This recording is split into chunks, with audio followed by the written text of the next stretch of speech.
The Italian Wine Podcast is the community-driven platform for Italian wine geeks around the world. Support the show by donating at ItalianWinepodcast.com. Donate €5 or more and we'll send you a copy of our latest book, My Italian Grape Geek Journal, absolutely free. To get your free copy of My Italian Grape Geek Journal, click Support Us at ItalianWinepodcast.com or wherever you get your pods.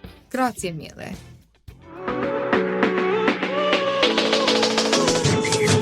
Welcome to the Italian Wine Podcast. This is the next generation with me, your host, McKenna Cassidy. For the next 30 minutes, I invite you to explore with me what young adults are up to in the Italian wine scene. Today, let's feast on our discussion of Italian wine, travel, food, and culture. Thank you for being here. Grab a glass with us. Chin chin. There we go. Welcome everyone to the Italian Wine Podcast in the next generation segment. I'm McKenna. And today I'm in the company of Beatrice Boschis from Pira e figli winery in Piedmont. Welcome, Beatrice. Thank you. Hello, everybody. Hello. Okay, Beatrice, we have a ton to cover, and I know we just talked about it a bit. I'm so excited to share everything we want to say with the listeners. So I'll take a moment to introduce you, and then we'll get started. So for everyone listening, Beatrice is 26 years old. She was born in 1997 in the Langhe. The land of truffles and Nebbiolo. Growing up, she was surrounded by her winemaking family, but she didn't feel pressured to take part in the winery. Rather, she was invited by her family to feel free to learn about the world and then take part as she desired, which, as we'll come to learn, she truly desires to take part. So she went to La Scuola Enologica Umberto in Alba. And this is one of the very few winemaking high schools that are available in Italy. She also did internships in the Mornington Peninsula and in New York City in wine distribution and importation, and just super cool degrees in wine. So at Università degli Studi di Torino, she did a thesis on reductive off odors in wine, and her master's took place at Geisenheim University in Germany on Riesling fermentation. So I'm so excited, Beatrice, for your company today. And I know you have a lot of wisdom about the region of Barolo and what's happening in the Italian wine scene to share with us. So just as we get started, would you be willing to share about your family's winery and Chiara's legacy in the area? Oh, yes. Thank you very much for the opportunity to talk about my, I can say my life, because basically that's all about. And so, yes, I was born in Barolo, and I've always lived in Barolo at the family winery. The family winery is Pira e figli, Chiara Boschis, and Chiara is my aunt, my father's sister. And she has always been a super strong woman, super inspiring, and very, yes, I would say very strong also from a personal point of view. Capacity she has in taking decisions and do what she wants to do. So in the 80s, she took over the winery, the Pira e figli winery, which was owned by the Pira family. That's still their name is still on our label and still the name of our winery. But it belongs to my family only since the late 80s. Chiara took over by herself, starting this work because she really wanted to do this job, and she proved it, and she succeeded. It was very tough. Sometimes when she talks about some experiences she had, it was really very tough, way more than we can imagine nowadays.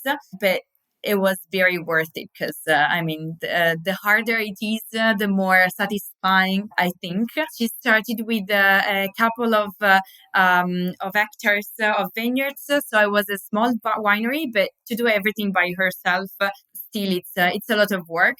And she joined the Barolo Boys group in the 90s. I don't know if you have seen the movie. It's very nice to see my aunt on the television. Oh, good. I'm familiar with the story of the Barolo Boys and the Barolo Girl. Exactly. But I must watch the movie. It's amazing. They said that they wanted to really put Barolo in heaven, make it the wine of God, and they put all of their life and all of their energy into this. Yeah, exactly. So here in the area, Nebbiolo was not seen as the best wine because it was tough to drink. And actually, if you think about the wine itself, I mean, how it was done, because it was way stronger than it is now. Also for like palates that are not used to tannins, I understand that it can be a hard wine to drink. Yeah. But so they started from this point saying, okay, we have to make it a little smoother, but that can age the same amount of years. And we have to train people to these tannins, to taste and drink Barolo. And I would say they achieved their goal pretty much. I mean, now Barolo is everywhere in the world. So I feel very lucky to be here, to live in this world how it is now. We have different challenges, of course, but a big job has been done from the generation of my aunt. Her impact is really profound on the winemaking in the region. So she's, for those who are learning about her now, she's widely recognized as one of the pioneer women winemakers in Barolo. She was the first certified organic winery in Barolo as well. Beatrice, I know that's something you're passionate and know quite a bit about. And I, as an interviewer and a member of the next generation in wine, get quite a few questions about organic winemaking and who's doing it and why and where and when. Would you describe what it means to be organic and why it was radical for Chiara to be the first organic winery in Barolo? Yeah, so actually organic, even before, without the certification, has always been not only something we were doing, I mean, they were doing in the vineyards, but also a daily routine almost. So starting from separating the rubbish to cure the garden in a certain way. These were the things that we could see mostly, because when we were kids, we really didn't understand what organic or non-organic treatments meant. So she was really just the first certified, but plenty of people were living organically anyway. Some. I would not say a lot, because Piedmont is some. still not the biggest region for organic agriculture, but it's growing a lot, and I'm super happy with this. But the organic, so we asked the certification in 2010. So on the labels of the wines, we have it since 2014 vintage. Actually, it's a change of perspective. Doing organic, it's, I would not say harder, but you have to be super focused, because if you make some mistakes, you cannot correct them. You can only prevent any disease or issues in the vineyard. So without the possibility to cure, you have to be very much focused on what you're doing. But I would not say it's harder, because I don't know, I see a lot of other wineries in the area working in the vineyards non-organically, and sometimes it's as hard as it is with organic agriculture. But it's I wanted to study in Germany with the master at the university, also because in Germany they are super strong. It's a very strong university on organic research, especially on viticulture. It's a lot about thinking of the entire environment. So you think about your vineyard not as a piece of land with vines on it, but you think about your vineyard as a piece of land with animals, with different plants, where of course the vine is the most important one, because I mean the quality of the grapes is of course our final goal, but we care a lot about the soil, which is the most important thing. When I see people working the soil, I really get so angry.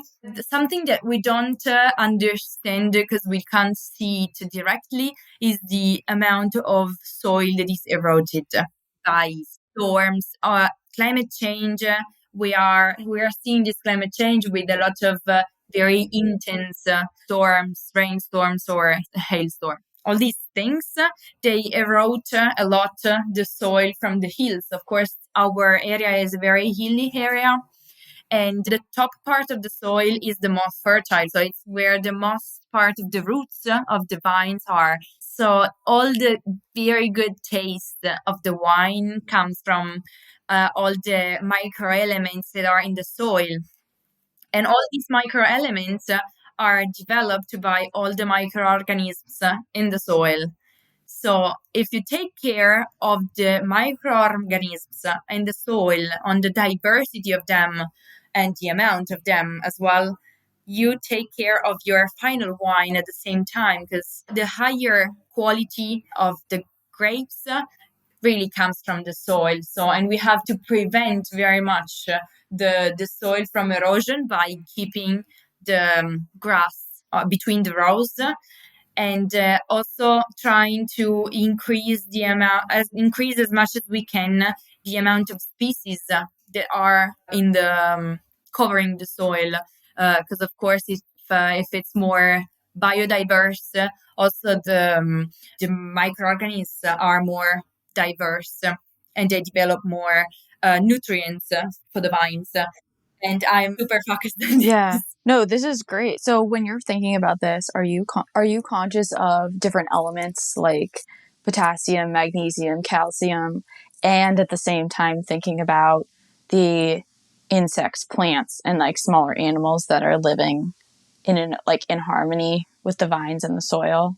Are there like specific signs of health, like meaning certain microbes or certain even insects thriving in that topsoil is an indicator of healthy mineral balance? Yeah, so we don't use many very scientific tests to see our biodiversity, but actually it is super easy for us to do it, because when we also see some grass, because in certain places it tends to have only like a monovarietal.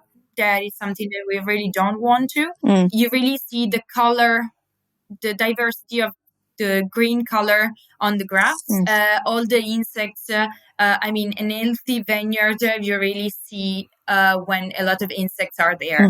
And when you work in the vineyard, you can see all these different insects. And it's also very funny to me. That's awesome. It's very interesting. So you see it from that, or for example, it's been 10 years or a little more that we have the bees. We have beehives in the vineyards, in a field close to our vineyards, and the beekeeper is. She's saying she's super happy with the bees over there, because they don't fly away, which is a big problem in Italy. That the bees, the queen flies away from the beehive, and so all the bees follow. It's been 10 years that they are there and they don't fly away. The bees, I think it's a very important marker for an healthy environment. Oh, that's awesome. So if I'm not mistaken, Nebbiolo is self-fertile or self-pollinating, if you will. So the bees are there interacting with all the other plants in and amongst the rows. Exactly. Okay, great. Just a good clarification. Yeah, exactly. The not only Nebbiolo, the vine in general is self-pollinated, so it doesn't need insects like the bees for the pollination. The bees are just there for all the other perks of living in this vineyard. To make honey, to make honey. To make honey using all it. That is awesome. And I know that your winery farms two biotypes of Nebbiolo, the Lampia and the Miche. Are there significant differences in what it looks like to farm those two biotypes, or not necessarily? Like, it's just what you just described is pretty uniform for both. Honestly, I have noticed big differences also because we have most of the vineyards are mixed biotypes. Okay. Also the most recent ones, we try to mix a little bit the clones for a little more diversity also from a genetical point of view. But actually what I find super interesting is that my grandfather found a part of a plant that was producing very different grapes. So he, in a Barolo vineyard, he took this part of this plant and he did a massive selection. So I replanted few, like half a row with this material. This grape, it's super good, and it looks very pale color, like a rosé. I don't know, like the color of a Pinot Gris. Yeah. But it's super sweet, super tasty, and when it's we try to vinify it in purity. Wow. It's super perfumed. But also, yeah, trust me, it's super good to eat when you're in the vineyard. And So we planted some, we did another massive selection on this, and we planted half a vineyard of this rosé that actually goes in our Langhe Nebbiolo, and we asked a genetist to analyze this clone, and she was super surprised because the DNA is it's a Nebbiolo, a normal Nebbiolo, but the appearance is super different. It has it's not really a Nebbiolo Rosé, because Nebbiolo Rosé since 2014 is a separate variety. It's not a Nebbiolo anymore, and so it is not allowed in the Barolo production. But this clone is it is allowed in the Barolo production, even if we don't put it. But what grape is this? I don't know the name in English. It's a puntiforme, una modifica puntiforme. So it's a single point changing in the DNA that just developed so many differences in the appearance of the plant and of the grapes. Yeah, so this is the very nice power of DNA, I would say, like of all the natural transformations of these clones of these vines. Right. And where did Giorgio get this kind of rose-colored vine from? It's a vineyard we have in Barolo. Okay. It's called Liste, the MGA. The MGA. Okay. It's in the Barolo village. My grandfather found it there. Okay. And now we've replanted it in a vineyard in Monforte. That's so cool. Thanks for describing that. That was the whole Via community is like sitting on the edge of their seats. We love hearing about vine genetics. Are you enjoying this podcast? Don't forget to visit our YouTube channel, Mama Jumbo Shrimp, for fascinating videos covering Stevie Kim and her travels across Italy and beyond, meeting winemakers, eating local food, and taking in the scenery. Now back to the show. So in the different MGAs you're farming as well, I know the winery is famous for several different crus, especially the Via Nuova, which is a blend of 6 different plots. How is the soil changing amongst the plots that you're farming? Yes, so the soil of Barolo area in general, of the Langhe, I would say, so I would increase this surface. It's so diverse, and this is our pride also, and our happiness. Well, it's kind of your advantage. Oh, yes, definitely. And point of difference with the clay and the sandstone mix, depending on where you are. Yeah. So, here there was the sea. Yes. And all these hills, they developed. Erosion was I would say, most important thing. Depending on the type of soil, the erosion, of course, occurred differently, and especially depending on the amount of sand. So the sand is the first part that is blown away by wind or rain. So in more ancient soils, the sand percentage is lower, while it is higher in more recent areas. So in Monforte, for example, we have more clay, and we can also we saw very much this diversity in the last couple of years, that we had a lot of drought stress where there's more clay. The clay is really the part of the soil that keeps the water, and you could see from the color of the leaves, which I find really amazing, how the plants really show very quickly their healthiness. And so in more clay soils, the color of the leaves was super dark, like in Monforte. While, for example, in northern part of the Barolo area, and I can speak of Cannubi, for example, because we don't have northern vineyards. Yeah. In Cannubi, for example, it's a steep vineyard, and it's also very sandy compared to other vineyards we have. You could see that the leaves were lighter color, lighter green.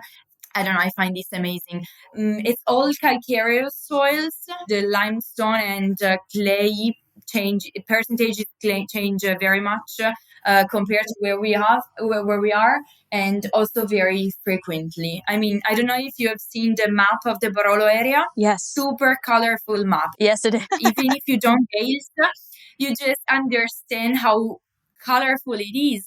This is the very beautiful diversity we have in soils and that we express Yes. in the wines while putting the name of the crew on the wines. Yes, absolutely. Let's switch gears for the sake of time, and my production team will have to forgive me for going a few more minutes on. What is the future of Barolo, do you think? I'll just leave the question at that. Honestly, I don't know because we have gone very far, but I started traveling around the world for working reasons.